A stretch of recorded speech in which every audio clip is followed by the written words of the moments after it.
everyone, this is Preeti Ghosh and today we are going to discuss the exercise question of chapter 1 class 7. If you are new to my channel, do consider subscribing it and press the bell icon for latest updates. Also, you can follow me on my Facebook page. The link is given in the description box. So, without further ado, let's start with today's discussion. Section A, very short answer questions. In that, first question asked is, name the process by which green plants make their food. तो हमें क्या पता है जो green plants हैं वो खुद का खाना खुद बना सकते हैं. तो what that process called? That process is called photosynthesis. Question number 2, what type of heterotroph is a frog? तो फ्रॉग जो है वो हेट्रोट्रॉफ है. हेट्रोट्रॉफ क्या होते हैं? वो ऑर्गेनिजम्स जो कि खुद का खाना खुद नहीं बना सकते. They depend on other organisms. Hetero means other and ट्रॉफ means nutrients or nutritions. So frog also depend on others for their nutrition. So which kind of heterotroph is a frog? तो frog क्या है? They are carnivore. ठीक है. Next, question number 3. What are the small pores on the under surface of leaves called? Those pores are called stomata. Very easy, isn't it? Next, question number 4. What is the mode of nutrition in fungi? Mode of nutrition in fungi is answer saprophytic. Saprophytic means वो organisms जो कि dead और decayed matter पे रहते हैं और वहाँ से अपना nutrition लेते हैं. तो fungi is one of such example. So its mode of nutrition is saprophytic. Clear? Next, question number 5. Where does the bacterium Rhizobium live? Right? Rhizobium कहाँ रहता है? It lives in the root nodules in a legume. ठीक है? Next, moving on to section B, asking short answer questions. In that, question number 1. Why are animals and humans called heterotrophs? Animals और humans को heterotrophs क्यों कहा जाता है? Answer, the organisms that cannot make their own food are called heterotroph. Since animals and humans cannot make their own food, they are called heterotroph. जो थोड़ी देर पहले ही मैंने बताया कि heterotrophs कौन से होते हैं? वो organisms जो कि अपना खाना खुद नहीं बना पाते. तो एनिमल्स और ह्यूमंस भी उन्हीं ऑर्गेनिजम्स में से हैं जो कि अपना खाना खुद नहीं बना पाते. They are dependent on others, इसीलिए उन्हें हेट्रोट्रॉफ्स कहा जाता है. ठीक है. Now question number 2. Name the factors which affect photosynthesis. Answer, the factors that affect photosynthesis are, कौन कौन से फैक्टर्स हैं? Light intensity, nature of light, availability of carbon dioxide and water, and temperature. These factors affect the photosynthesis. ठीक है. Next हमें example देने हैं. Name one each of totally parasitic और partial parasitic. ठीक है. तो totally parasitic का एक example क्या है? Cuscuta, जिसको कहते हैं Amiable. और एक और example दे रखा, that is appendices. Next, B, that is partial parasitic plants. An example is mistletoe. ठीक है. अब ये जो टोटल पैरासाइटिक प्लांट है और पार्शियल पैरासाइटिक प्लांट है वो एक्चुअली क्या है? टोटल पैरासाइटिक प्लांट मीन्स जो कि फुली अपने होस्ट पे डिपेंड करते हैं for everything, for food, water and nutrients और nutrition. Now partial parasitic plants क्या है? Those are generally they have chlorophyll, so they can make their food. वो अपना खाना तो खुद बना लेते हैं क्योंकि जनरली जो प्लांट्स होते हैं पार्शियली पैरासाइटिक उनके पास क्लोरोफिल होता है. लेकिन for rest of the things like for water and nutrients और न्यूट्रिशन वो दूसरे पे डिपेंड होते हैं, अपने होस्ट पे डिपेंड होते हैं जिसके ऊपर वो रह रहे हों. तो तब वो टर्म यूज़ किया जाता है, that is partial parasitic plant. उसका एग्जाम्पल क्या है? मिसल्टो. ठीक है. Now moving on to question number 4. How are soil nutrients replenished? Replenished means दोबारा से हम उसको रिफिल कर सकते हैं. सॉइल के न्यूट्रिएंट्स को कैसे कर सकते हैं? Nutrients in the soil can be replenished by one or more of the following methods. कौन से methods? By using manures, by using fertilizers and by adopting crop rotation method. तो इन मेथड्स को अप्लाई करके हम सॉइल न्यूट्रिशन को फिर से replenish कर सकते हैं। Clear? Now question number 5 asked here is what is crop rotation. Crop rotation क्या है? In crop rotation method a cereal crop is shown alternately to the leguminous crop. This is done to replenish the nutrients, especially nitrogen in the soil. तो crop rotation method हमने थोड़ी देर पहले ही पढ़ा कि is one of the method जिससे कि हम soil का जो न्यूट्रिएंट्स है या न्यूट्रिशन है उसको दोबारा से रीफिल कर सकते हैं, दोबारा से रिप्लेनिश कर सकते हैं। तो एक्चुअली क्रॉप रोटेशन मेथड में क्या होता है कि एक सीरियल क्रॉप को लगाया जाता है एंड ऑल्टरनेटिवली नेक्स्ट टाइम एक और लेग्यूमिनियस क्रॉप को लगाया जाता है। बिकॉज लेग्यूमिनियस जो क्रॉप्स होते हैं उसके रूट्स में वो राइजोबियम बैक्टीरियाज लिव करते हैं जो कि नाइट्रोजन फिक्सेशन का काम करते हैं। अब जब सॉइल में नाइट्रोजन की कमी हो जाए तो हम वो वाला प्लांट यूज़ करते हैं so that they get the nitrogen component again in the soil. तो in this way we get to replenish the soil nutrients. Clear? Next question section number C asking long answer type questions. Question number 1. What are the functions of food? Function of food क्या है? So food के बहुत सारे functions हैं. Let's see what are mentioned here. First is it provides energy to do work and to maintain body heat. ठीक है, वो हमें एनर्जी देता है, हमारे बॉडी हीट को मेंटेन करता है। Next it provides material for growth of the body. हमारी बॉडी ग्रोथ के लिए जो चीज़ें इंपॉर्टेंट है वो भी हमें कहाँ से मिलता है? वो भी हमें फूड खाने से मिलता है। ठीक है, next it provides material for repair of damage cell and tissues of our body. Next, it makes material necessary for reproduction and it regulates body processes to maintain life. तो हमारे बॉडी ग्रोथ के लिए हमारे जो damaged sales हैं और tissues हैं उसको दोबारा से रिपेयर करने के लिए, रिप्रोडक्शन के लिए जो मटेरियल्स चाहिए हमारी बॉडी को जिससे कि लाइफ प्रोसेसेस मेंटेन रहे, उन सब चीज़ों के लिए किसका कौन रिस्पॉन्सिबल है? That is food. सो ये सब जो चीज़ है ये सब फंक्शंस है फूड के। Clear? Next in that question number 2 asked here is what is meant by nutrition? Draw a chart showing the classification of modes of nutrition. तो पहला तो न्यूट्रिशन क्या है? The process of taking food and its utilization by the body is called nutrition. ठीक है, अब modes of nutrition तो बहुत सारे हैं तो उसके लिए पूछा गया है कि एक चार्ट बनाइए। ठीक है, so let's see. So there is the mode of nutrition जिसका डेफिनेशन हमने अभी पढ़ा कि the process of obtaining food and then utilising it according to the body needs, जिसको कहेंगे हम न्यूट्रिशन। उसके दो टाइप्स हो जाते हैं, पहला है ऑटोट्रॉफिक और एक और है हेट्रोट्रॉफिक। ऑटोट्रॉफिक क्या है? जो कि खुद से अपना खाना बना सकते हैं, they are not dependent on others.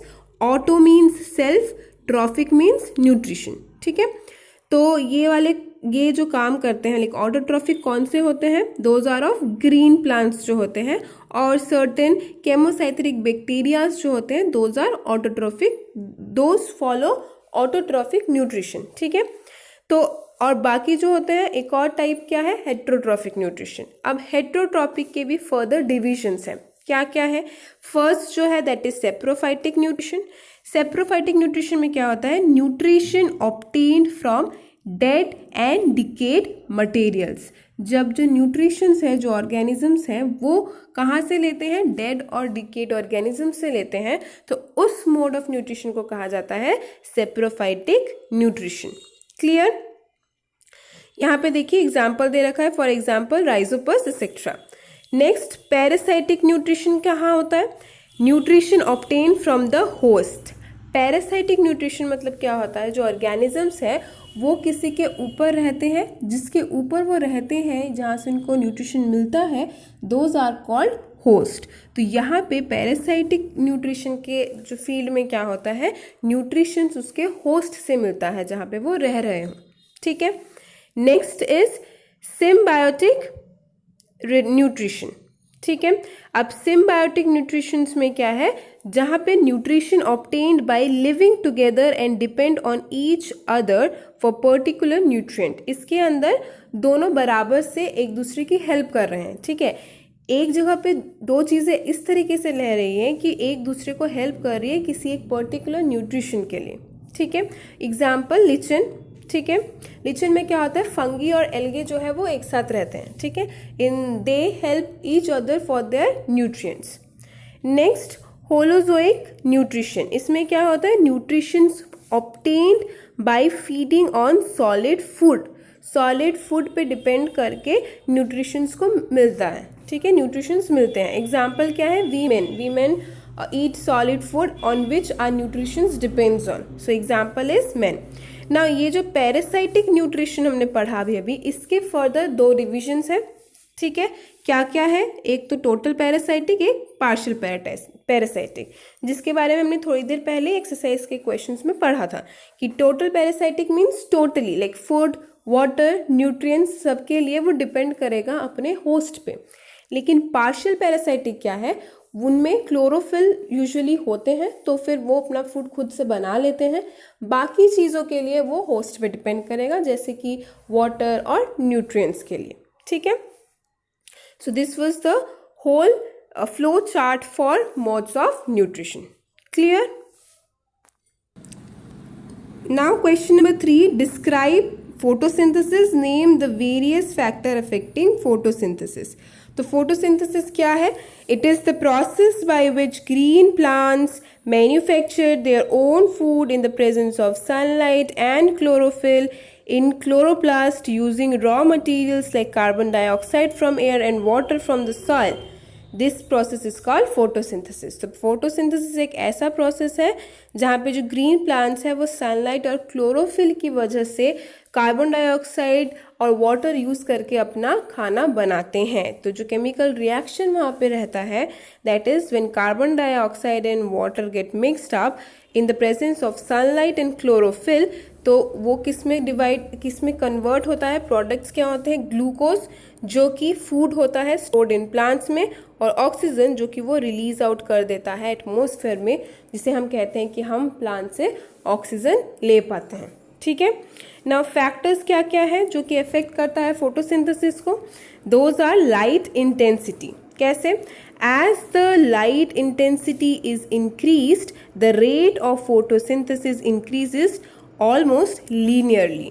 At high light intensity, the rate of photosynthesis becomes limiting. तो जैसे कि लाइट इंटेंसिटी इंक्रीज करेगा वैसा ही फोटोसिंथेसिस भी इंक्रीज करेगा।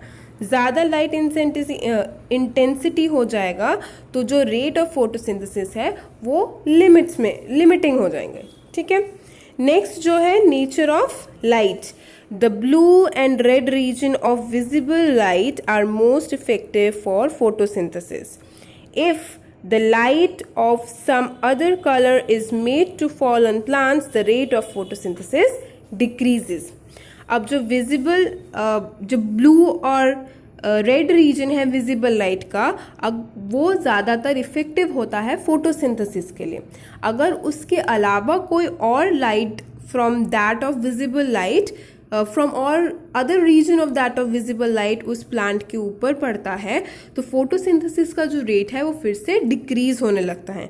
मतलब जो इफेक्टिव हमारा फोटोसिंथेसिस होगा that will be from blue and red region of visible light. Clear? तो ये हो गई नेचर ऑफ लाइट की बात। ना कार्बन डाइऑक्साइड और वाटर भी ऑब्वियसली बहुत इंपॉर्टेंट है, because poor availability of carbon dioxide and water lowers the extent और द रेट ऑफ फोटोसिंथेसिस। क्योंकि कार्बन डाइऑक्साइड और वाटर अगर सही से नहीं मिलेगा तो ऑब्वियसली उनका फोटोसिंथेसिस का जो रेट है वो भी लोअर डाउन हो जाएगा। Now temperature. The temperature does not affect the light reaction but affects the dark reaction markedly. The effect of temperature of photosynthesis varies from plant to plant. अब temperature usually जो light reaction है means sunlight की वजह से जो reaction हो रहा है उसको इफेक्ट नहीं करता, लेकिन जो डार्क रिएक्शंस है उसको मेजरली इफेक्ट करता है and that depends on one plant to another plant. ठीक है, now in addition to these factors, the internal factors such as age of leaf, chlorophyll level in the leaf, internal structure of leaf also affects the photosynthesis। तो ये तो हो गई बाकी जो major factors हैं। बाकी दूसरे फैक्टर्स भी इफेक्ट करते हैं, जैसे कि लीफ कितना नया है कितना पुराना है, उसमें क्लोरोफिल कितना अवेलेबल है, उस लीफ का स्ट्रक्चर क्या है, मतलब वो ज़्यादा सनलाइट के पास एक्सपोज्ड हो रहा है कि नहीं हो रहा, तो that comprises the structure of leaf. So this all also affects the process of photosynthesis in plants. Clear? Next, question number 4, describe the role of leaves in photosynthesis। ठीक है, leaves का तो मेजर रोल होता है तो उसी को describe करना है कि leaves contain the green pigment chlorophyll which traps the solar energy। Plants get carbon dioxide gas from air around them. The carbon dioxide enters the leaf of the plant through tiny pores in their surface called stomata. These stomata are present on the undersurface of the leaf. This carbon dioxide is utilized in photosynthesis. अब leaves ही है जिसको हम कहते हैं kitchen of the plant, क्योंकि वहाँ पे ही सारा खाना बनता है। तो leaf कैसे बनाता है? बिकॉज उसके पास एक ग्रीन पिगमेंट है जिसको हम कहते हैं क्लोरोफिल। अब वो क्लोरोफिल क्या करता है, वो सनलाइट को अपने में ट्रैप कर लेता है और जो प्लांट है उसको जो कार्बन डाइऑक्साइड है वो उसके आउटर एटमॉस्फेयर से मिल जा रहा है। ठीक है, तो अब ये जो कार्बन डाइऑक्साइड है आउटर एटमॉस्फेयर से प्लांट के अंदर थ्रू लीव्स जाता है, that is because they have small pores on the surface जिसको हम कहेंगे स्टोमाटा। ठीक है, तो the stomata present on the under surface of the leaves, they present on the under surface of the leaf, और जो कार्बन डाइऑक्साइड अब मिला that is being utilised by the plant और by the leaf to prepare their food, that is in the process of photosynthesis. ठीक है, so this is how the leaf plays the major role in the process of photosynthesis। मतलब sunlight को trap करना, अपने stomatas के through carbon dioxide को लेना, this all major roles are being played by the leaves of the plant and इसीलिए ही leaves को प्लांट का किचन भी कहा जाता है, that is kitchen of the plant is being called for leaves. ठीक है, now question number 5, describe the term symbiosis. Give the name of a plant that exhibits symbiotic relationship। तो symbiosis क्या होता है? The relationship between two different living creatures that live together and depend on each other in particular ways, each getting particular benefits from other is called symbiosis।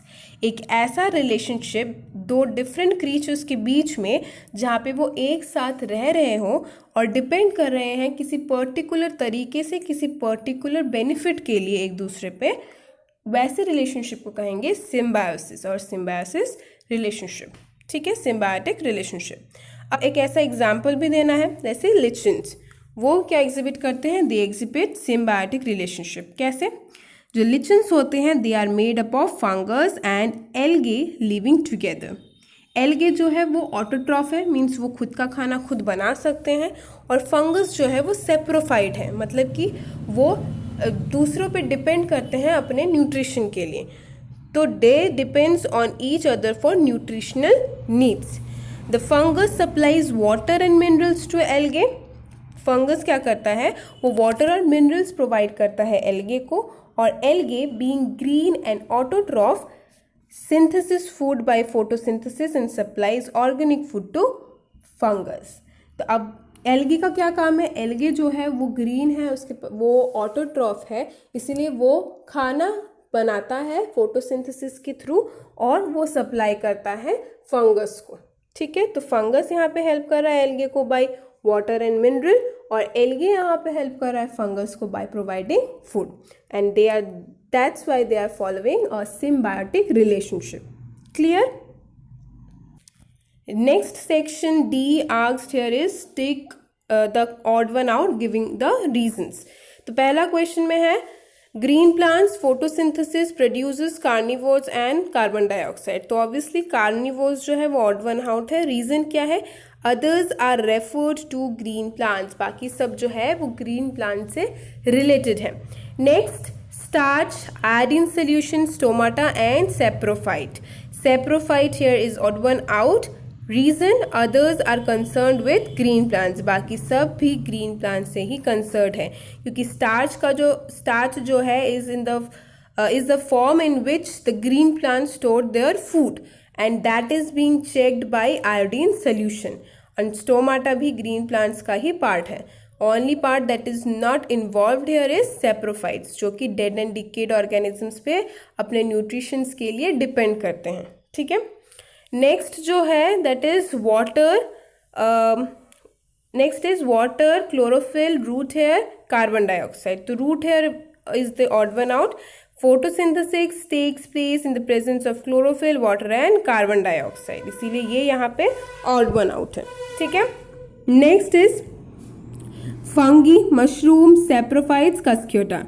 Now cuscuta here is odd one out because fungi and mushrooms are saprophytes while cuscuta is totally parasitic. ठीक है. Next क्या है?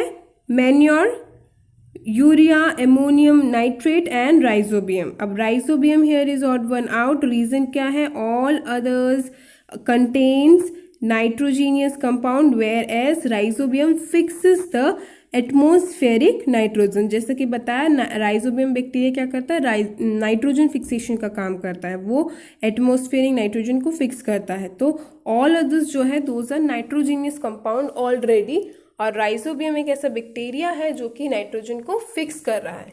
ठीक है.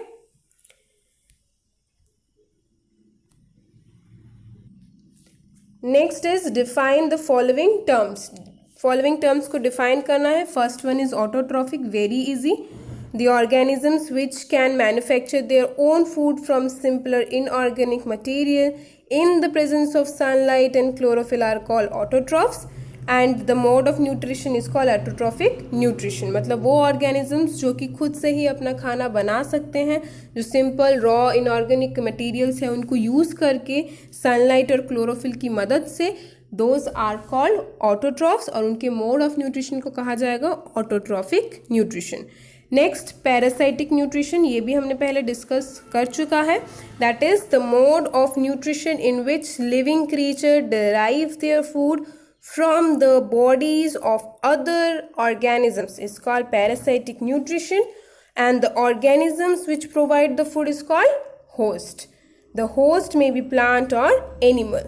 तो saprophytic nutrition क्या है? एक ऐसा न्यूट्रिशन या ऐसा मोड ऑफ न्यूट्रिशन जहाँ पे जो लिविंग क्रिएचर्स है वो अपना खाना दूसरे लिविंग ऑर्गेनिजम्स पे डिपेंड करते हैं, उसके ऊपर रहते हैं और वहाँ से उन्हें मिलता है. अब जिस ऑर्गेनिजम्स पे वो रहते हैं और जो ऑर्गेनिजम्स उन्हें खाना प्रोवाइड कर रहे हैं उन्हें कहेंगे होस्ट. ठीक है. अब ये होस्ट जो है वो दूसरे प्लांट भी हो सकते हैं या फिर एनिमल भी हो सकते हैं. Clear. Now next is omnivores. The animals which consume both plant food as well as flesh of other animals are called omnivores. Best example क्या है इसका? Men. We people are the best example for omnivores जो कि food जो कि plant से मिल रहा है वो भी खाते हैं as well as जो animal products है, animals की जो flesh है वो भी खाते हैं. ठीक है. Next photosynthesis. फोटोसिंथेसिस क्या है? वो प्रोसेस जिसके थ्रू ग्रीन प्लांट्स खुद का खाना बना लेते हैं इन the presence of sunlight and chlorophyll and using carbon dioxide from air and water from soil. तो इसका टेक्निकल डेफिनेशन क्या है? It is the process by which green plants manufacture their own food in the presence of sunlight and chlorophyll in chloroplast using the raw materials like carbon dioxide in air, carbon dioxide from the air and water from soil. ठीक है.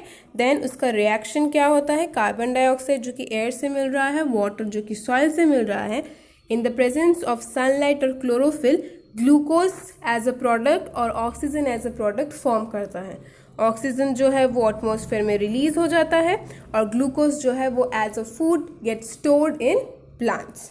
Clear? Next, fifth one asked to define here is symbiosis. So the relationship between two different organisms that live together and depend on each other in particular way, each getting particular benefit from the other is called symbiosis. The two organisms living together are called symbionts. ठीक है, तो जैसा कि मैं थोड़ी देर पहले ही इसका explanation देखा था कि सिम्बायोसिस क्या है, एक ऐसा रिलेशनशिप जहाँ पे दो डिफरेंट क्रीचर्स एक साथ रह रहे हैं किसी पर्टिकुलर न्यूट्रिएंट्स या किसी पर्टिकुलरली किसी बेनिफिट के लिए एक दूसरे पे डिपेंड कर रहे हैं, उसको कहेंगे सिम्बायोसिस. और जो दो ऑर्गेनिजम्स एक साथ रह रहे हैं उन्हें कहेंगे सिम्बायोन्ट्स. ठीक है, एग्जाम्पल क्या है, लिचेंस, जिसके अंदर एल्गे और फंगस एक साथ रहते हैं and they depends on each other for their nutrients. Clear? So students, that's all for today's video. In our next video, we will discuss another exercise question of this class. So till then, stay tuned and thank you.